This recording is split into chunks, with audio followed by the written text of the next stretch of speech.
I'm Mike Wood, and my wife and I have been in Hawaii for going on our 54th year. 10 years ago, I joined Family Programs Hawaii on the board of directors, and they deal with children that have all kinds of different issues, but generally they're from abusive situations.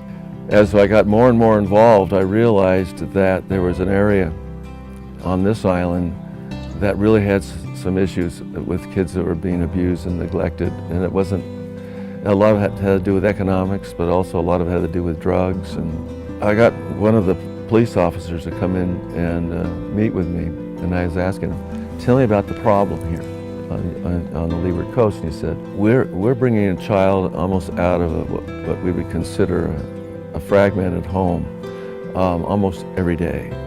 And often we have no place to put them.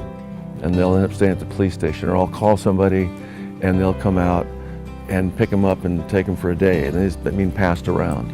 I said, that's got to stop. And I said, I'd like to build a transition home for abused and neglected kids on the Leeward Coast.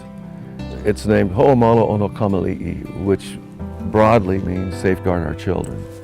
And when they come in here, they have their own bedroom. We provide all clothes, sundries, everything they need. And the average stay is about 25 days. I know in my heart when I see some of these kids exactly what is going on in their heads, because I came out of a dysfunctional home. And trust me, I know what being abused and neglected is like. And it's a very lonely situation.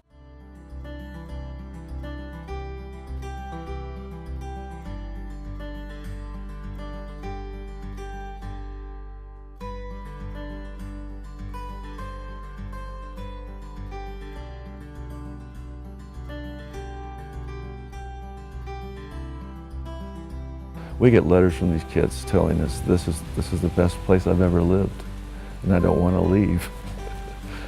Normal citizens are under the illusion that the state or the city can solve all the problems, and that's not true anymore.